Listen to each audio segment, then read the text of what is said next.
देखो, रावण राम जी के ऊपर से पर्दा उठाने आया। ये साक्षात भगवान है या नहीं, मैं परीक्षा करूंगा। नकली मृग भेजा मारीच को बना करके। यदि ये भगवान होंगे तो मृग को पहचान जाएंगे, क्योंकि इनकी माया के आगे किसी की माया टिकती नहीं। यदि इन्होंने पहचान लिया कि ये नकली मृग है, इसका मतलब ये मायापति है।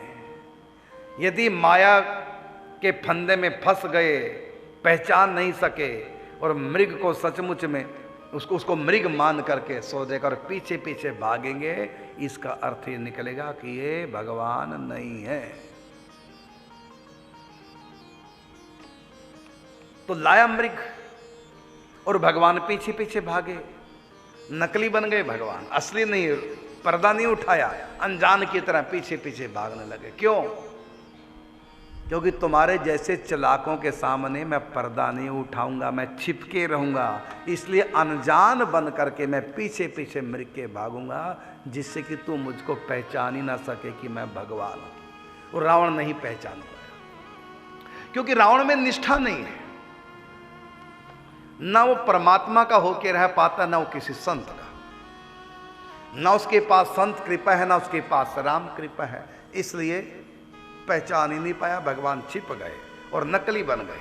ना वो राम को पहचान पाया, क्योंकि राम नकली बन गए। ना वो सीता को पहचान पाया, सीता जी भी नकली बन गई। और क्यों बने सीता राम दोनों नकली क्यों बने? इसलिए क्योंकि शूर्पणखा आई पहले, उनकी बहन, वो भी नकली सुंदरी, नकली कुंवारी बन के आई। फिर मारीच आया मामा श्री, वो भी नकली मृग बन के आए। फिर रावण स्वयं आया, वो भी नकली बाबा जी बन के आया। तो ये तीनों के तीनों नकली बन के आए थे। तो नकलियों को तो फिर नकली राम और नकली सीता मिलेगी। राम जी भी छिपा जाते हैं, सीता जी अग्नि में छिप गई और राम जी अपनी माया में छिप गए। अनजान बन करके मृग के पीछे भागे, जिससे कि रावण मुझको पहचान न सके, क्योंकि इस चालाकी से मैं पहचान में नहीं आता। मेरे ऊपर से पर्दा उठेगा निष्ठा से, भक्ति से, चालाकी से नहीं। बुद्धिमान कोई कितना भी बड़ा क्यों ना हो, किसी की बुद्धि मेरे बारे में निर्णय नहीं कर सकती। राम अतर्क बुद्धि मन वाणी। तो तर्क के आधार पर, बुद्धि के आधार पर रावण राम की परीक्षा लेता है। भगवान जानबूझ के अनजान बन गए, अपने ऊपर से पर्दा नहीं उठाया। और उन्हीं का सगा भाई विभीषण जब राम जी के पास आता है, राम जी पर्दा उठा लेते हैं और विभीषण को गले लगा करके आत्मसात करा देते हैं। लो, आज से मैं तुम्हारा, तुम हमारे। प्रभु मैं ठुकराया हुआ हूं। भगवान का चिंता मत कर, तेरा नाम तू है ठुकराया हुआ और मेरा नाम है ठाकुर।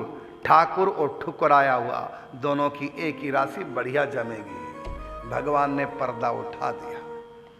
अच्छा, भगवान ने पर्दा क्यों उठाया?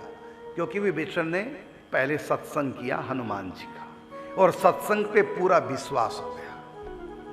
और बिन विश्वास भगति नहीं ते बिन द्रवहीन राम। तो पूर्ण विश्वास हनुमान जी की बात पर, संत की बात पर हुआ।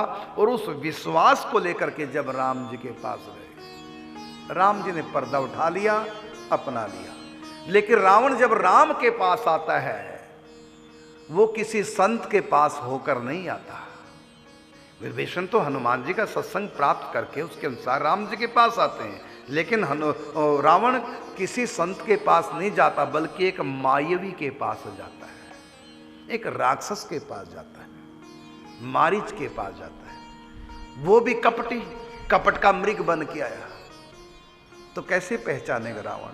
इसलिए राम जी ने अपने ऊपर पर्दा रखा माया का, और अनजान बनकर मृग के पीछे भागे। ले बेटा, पहचान कैसे पहचानेगा? निष्ठावान ही भगवान को प्राप्त कर सकता है, तुम्हारे जैसा बुद्धिमान नहीं।